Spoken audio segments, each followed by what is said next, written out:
NSFW, forensic scientists of Reddit, what is the most WTF case that you ever had? Father-in-law is a cop. Years ago, he got called to a scene of a suicide by hanging. The body had been there for a while. Apparently the deceased had managed to do quite a bit of damage to his neck vertebrae, because his spine had snapped and his neck stretched down several feet from the nose. The cops at the scene took pictures of giraffe neck and passed them around the department. Somehow, my wife saw the pictures when she was at the tender age of 12, which screwed her up good enough to be a suitable mate for a guy like me.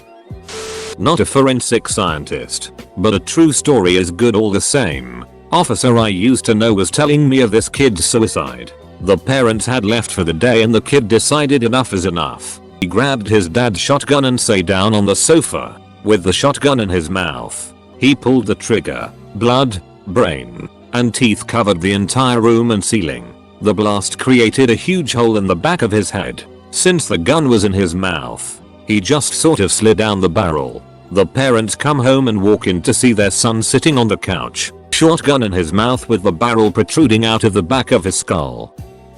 A friend of mine is a forensic scientist and her department dealt with burglary cases only, usually generating pretty uninteresting stuff to tell people. But her only good story is that once she got a pair of gloves found at the crime scene. She went to examine them and felt that there was something hard inside. She turned the gloves up to get it out, and out falls a thumb, ripped off at the first joint. Apparently this particular burglar was holding up a safe while his mate went underneath it, dropped the safe on his hands, ripped his hands out and ran. They obviously caught the guy. Digital forensics. Drug dealers love taking photos of their girlfriends in their underwear. They also love taking photos of their stash. The geniuses hardly ever turn of location services, so each photo is geotagged. Nothing too weird yet, but lem tell you. Every crime scene I've been to ducking splodge everywhere. Semen in the carpet, semen in the corpse, semen in the curtains, semen in the beard. Prof showed a case where a guy committed suicide by holding 2 forks on a table, then proceeded to headbang towards it, stuck both his eyes in. Attended a lecture by a pathologist once who asked us what household item someone had managed to kill themselves with, a toothbrush, a rubber band or a matchstick. He went on to tell us that a man had killed himself accidentally while trying to clean his ear out with a matchstick, punctured a blood vessel, painted a wall with his own blood, passed out and bled out on the sofa.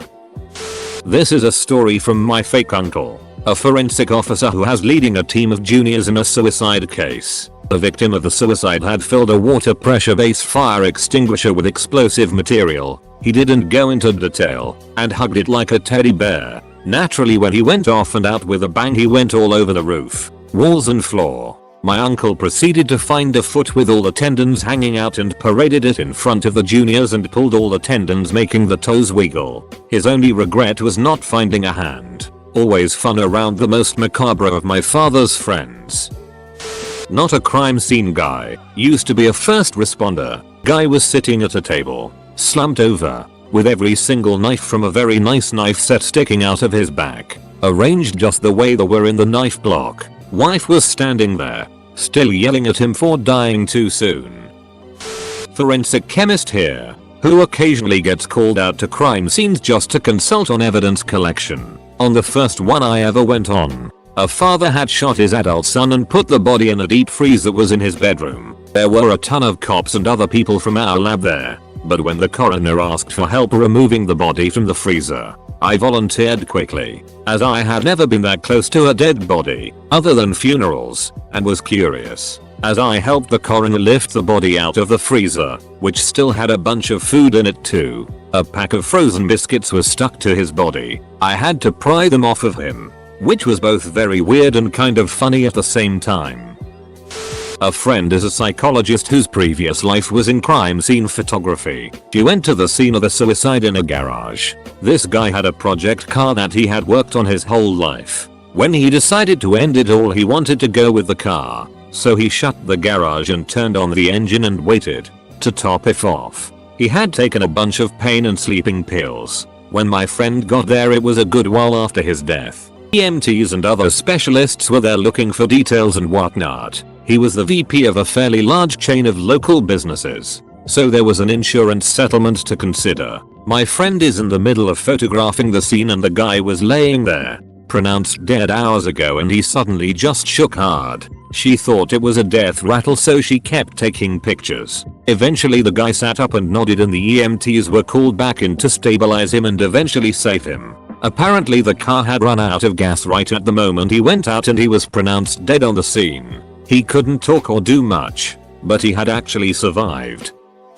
Not a forensic scientist, surprise, but my mom knew a lady whose son committed suicide pretty brutally. While the parents were out, he got a shotgun from the gun cabinet, went to his room, and set it up with string and pulleys on a chair so that it would go off when the bedroom door was opened. He sat in the chair for what may have been hours. Parents get home. Mom goes to check on son. Bang. That poor woman needed some serious counseling. I can't imagine the guilt, and it was pretty itty of the kid to make one of his parents unwittingly do the dirty work for him. A man tried to abuse his wife, and when she fought back, he took her by the ears and smashed her head repeatedly on the corner of a table until her head became concave. When questioned by the police, he said he had found her lying down upon coming home, and gently shook her to see if she was awake. EMT here. We had a guy who was naked, bloodied, and tortured, then left outside in -10-degree weather until he froze. We found him literally frozen maybe a day after the fact. Now, my question is, how the hell do you move a 230-pound popsicle without breaking it? Edit. Words. My cousin in a coroner, and the worst was he came to get a body in a trailer. During the summer, man had been dead at least a week and had burst. He said the smell was the worst of his life. He and the other guy were up to their ankles in fluids and had to throw out his clothes and shoes. His boss felt so bad that he bought them each a new pair of like $300 shoes. A mate works at the hospital and his friend used to be the coroner, and one day he's like, come down and check this out. The guy had a middle-aged Australian Aboriginal lady lying on the slab dead as dead can be, and the coroner explains death was the result of a shotgun blast. It wasn't SSH but instead bird shot from an estimated 50 feet away, and he say to my mate find the pellet holes, so he's looking and finds 3 of them. One was in the leg, another in the neck, and another was in the abdomen. The last one in the abdomen was the pellet that killed her because it penetrated the liver anyway. The coroner said good on you, well done, but you missed one, there 4 pellet holes in this woman. So my mate's looking and looking and eventually he gives up, so the coroner said look at the back of her hand. The last pellet hole was on the outside of her middle finger. She had been giving the finger to the person who shot her. From a family friend. People who do lots of yoga involving rolling their head around the axis of their neck. Over time it wears away the corners of the vertebrae, which is why you're not supposed to do it. He saw a few cases of people getting into relatively minor car crashes. What should have been a nasty case of whiplash instead becomes fatal as their spine was weakened and can't stop the momentum of their head. So it just pops right off the spinal column. The head doesn't fly away or anything, it's still held on by muscle, but the driver is just as dead. Worked at Inmes for a bit. Had a couple pass away from a 2-person plane crash. And the autopsy began. It smelled a bit like burnt barbecue and the people in the body bags weren't in your typical dead lying flat position. They were kind of stuck in a fetal position-ish. Opened up the bag and I saw weird bumps on each of their heads. Asked the ME what was up with the bumps. I guess at high temps the brain expands and needs somewhere to go. At some point it just kinda pops out of the skull. So their brains were some inside some outside of skull. Then we try examining the body, and it looks like a cheap prop from a movie. I notice a wedding band on the female passenger and try my best to remove it. The whole finger comes off with it. Felt kinda bad. Then I spent 10 minutes trying to clean off what I can only imagine was human grease and burnt flesh off the ring so we could package it up and eventually return it to the family. Plane crashes are pretty crazy. Not me and not a forensic scientist, but my dad is a EMT. He went on a runabout noses in an abandoned house that sounded like a person. It was just a cat going nuts. He said the house looked like it was from the Addams Family. When he went and he checked the house and found a mummy hung in the closet by a belt. He says there was a lot of gay porn mags laying around too, so it looked like autoerotic asphyxiation. He said there was no smell either, so the guy had been dead for a while. It turns out he died 3 years ago and his neighbors just thought he moved or was foreclosed on. TLDR. My dad once found a gay mummy in the closet at the Addams family house. I work in digital forensics. All the most WTF stuff has been pedo related. Not in how horrible they are, but in how illogical the suspect's sexual tastes were. Edit. Well, this spawned a lot of weird commentary. Not a forensic scientist, but one time I looked at an onion skin in class and found out it had cells. Commercial meat grinder. Love triangle gone bad. This rest of the story is in pieces. Retired undertaker here. Duck hunter in gear found dead on front porch. Looked like shotgun went off and hit him. Close range in the chest. Got him back to funeral home for autopsy. Small town. He had been stabbed about 30 times. I was called to perform an X-ray examination on a burn victim. The victim was significantly charred. Much of the body mass had been burned away, but large portions of the quadriceps and gluteals remained intact and exposed. When I walked into the morgue through an airlock, the smell was sweet and pleasing. It smelled distinctively like barbecue chicken, and for a brief moment, made me hungry. That single case bothered me more than having carrion beetles crawl off of a body and onto my face. I worked in a morgue for a while. Lots of weird things. One case in particular stands out. A man was found dead in a food truck. He looked pretty normal from the outside. After we took off his clothes, things started looking a bit odd. He was wearing women's underwear that had holes cut in them for his D. He probably had on around 20 pairs of the underwear. He also had a D pump on his D with a few condoms on. I don't remember what the cause of death was. Wonder what his family thought about it. Maybe not the most gruesome, but definitely one of the weirder things I saw.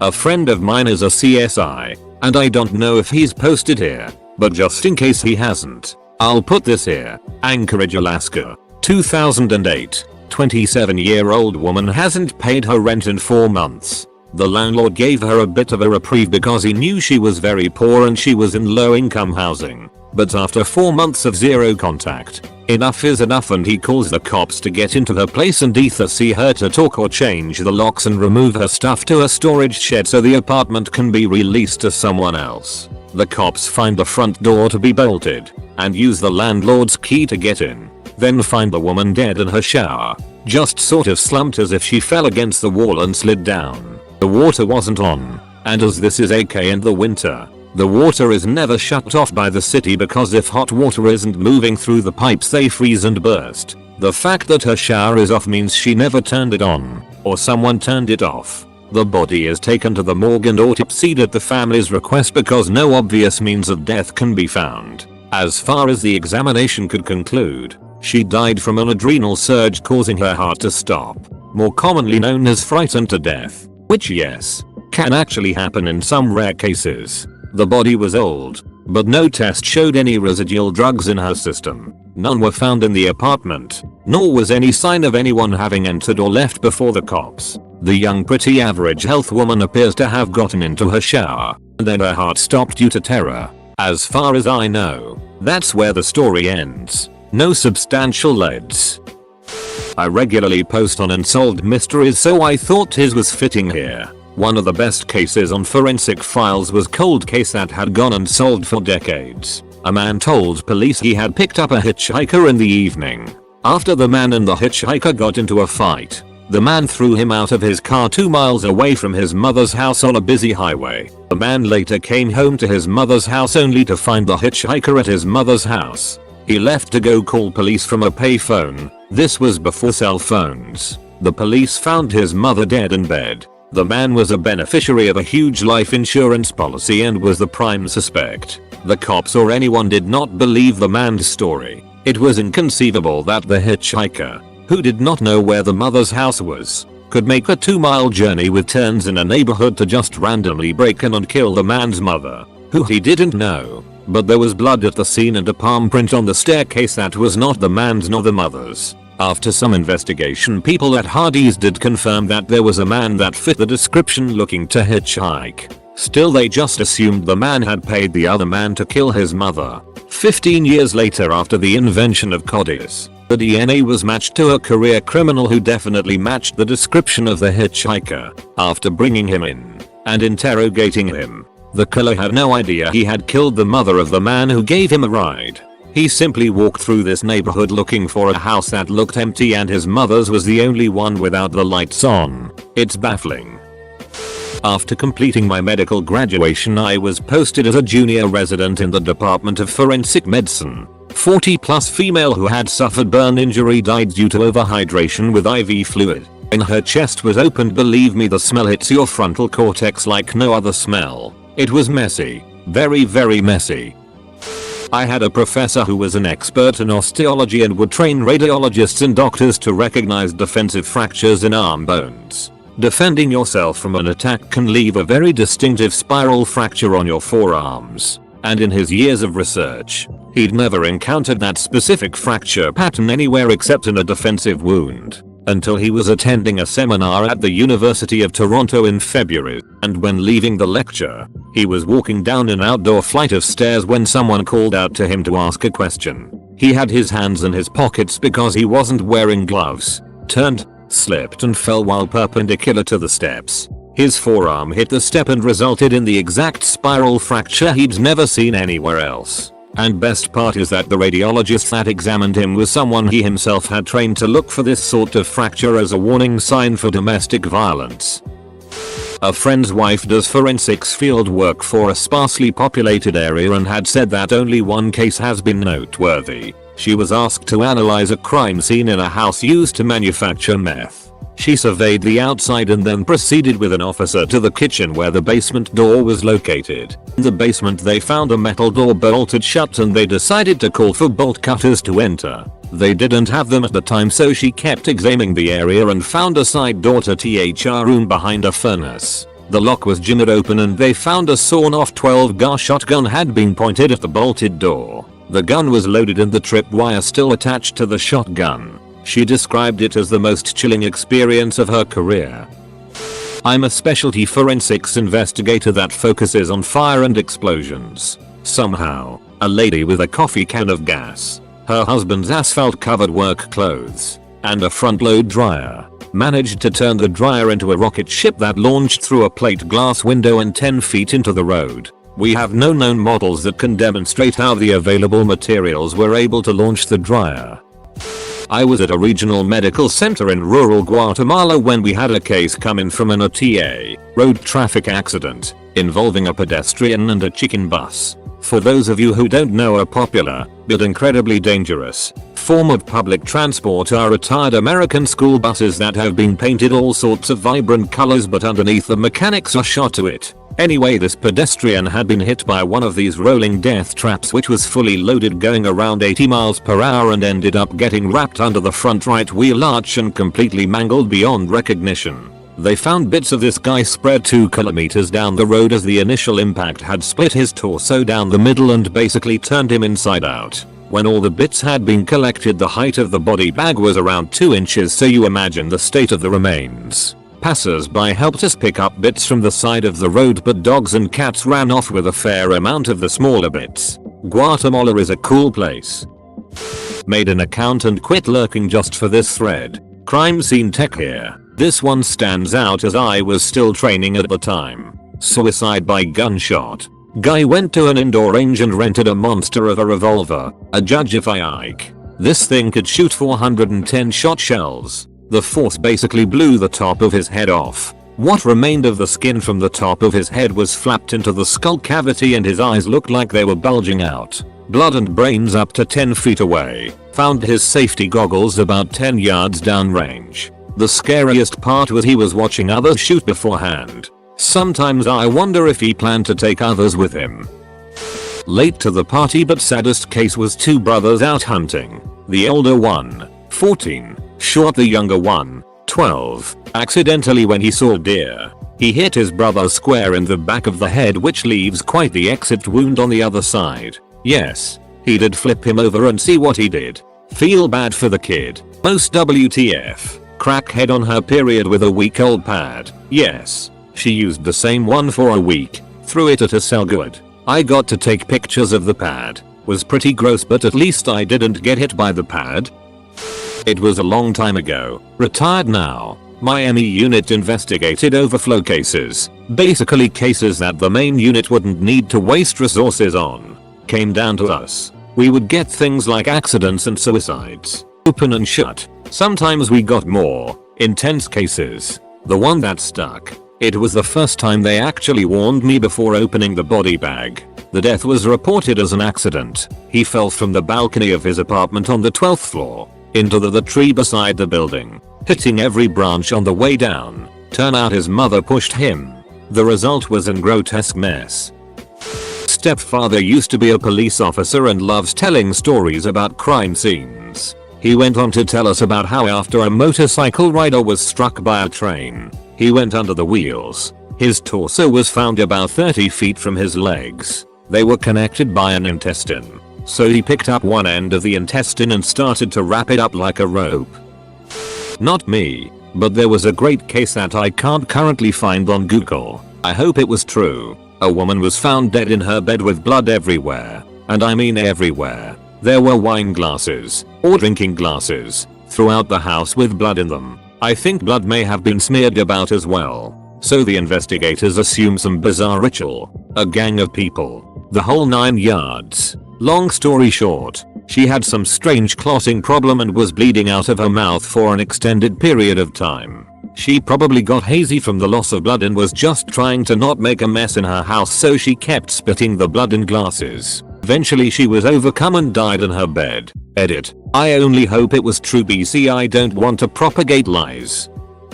Forensic genetic in Mexico. I've seen some serious it. I was assigned to the identification of mass graves. Over 300 bodies. Dismembered. Scattered and burned. It was just one site. We had many. The coolest forensic story I heard was in a forensic math seminar a few years back. This case was, I think, used as inspiration for an episode of Bones. A guy killed his daughter but didn't report her missing until 8 or 9 months later. When they did find her remains, they were able to prove that she had died months before. The father claimed that he last saw her because there was a wasp nest in her skull. That particular breed of wasp only builds nests in dry places, so she had to have already been decomposed prior to their nest building season. Not me, but someone I worked with at a pharmaceutical laboratory left to become a forensic scientist. One of the first cases was a man who repeatedly broke into a farm and had sexual relations with the livestock. When he was caught and went to trial, he would only admit to having relations with the female animals even though there was evidence for interfering with both genders. Apparently he was quite aggressive about denying the male victims. Always amused that he presumably didn't want his reputation amongst other animal molesters being ruined. I once asked a paramedic his absolute worst job story. There was a vehicular accident he attended. An absolutely immense woman driving a Ford Pinto slammed into a cattle truck carrying calves. Before he got on scene, some person, S, who had arrived before, realizing this was primo veal, went nuts picking it up for their use. The huge woman had literally, not figuratively, exploded at impact. After they had spent a rather lengthy time gathering this lady up in pieces, there was one rib section they never found. Woman told me she would mail us a discreet sample for her paternity test. FedExes us a huge couch cushion with the tiniest cum stain on it ever. There's a crime scene photo somewhere of a man who committed suicide by putting himself through a bandsaw. He rigged it up specifically for the purpose. It was on the old Ogrish site, before it became Liverlake. I'm still active on Ogrish forums, so I may be able to dig it up. I did an internship at a PD 1 year. I got to be with the forensic team for a week. I got to see the aftermath of what a stabbing looks like. A 113 stab wound aftermath. Yes, 113 is correct. Unreal amounts of blood. Used a kitchen knife. Upon first inspection it appeared like a dozen because there was so much blood on the body they couldn't tell how many there actually was. Gruesome. A while ago on Reddit I saw a post where a guy had built a shotgun helmet to ensure that he died. I was a forensic scientist for over 30 years. During that time I have worked on just about every kind of bizarre atrocity that you can imagine. Rape, murder, incest, torture, cannibalism. I'm sure the details would either gross you out or excite you, or both. The thing is that at the end of the day, when I look back on these thousands of cases, the only feeling I have is the sense of tragedy and loss. This is especially true of the victims and their families, but also, to some extent, the perpetrators and their families as well. The frustrating thing about forensic science is that you are always reacting to a crime that has been committed. You don't prevent anything and you don't save anybody. The most that you can say is that you help in bringing about closure for all concerned, or perhaps curtail the activity of a serial criminal. I have found that as the years have passed and I reflect on my career, the memories of the gory details fade and have been replaced with compassion, empathy and respect for those people whose lives were tragically altered.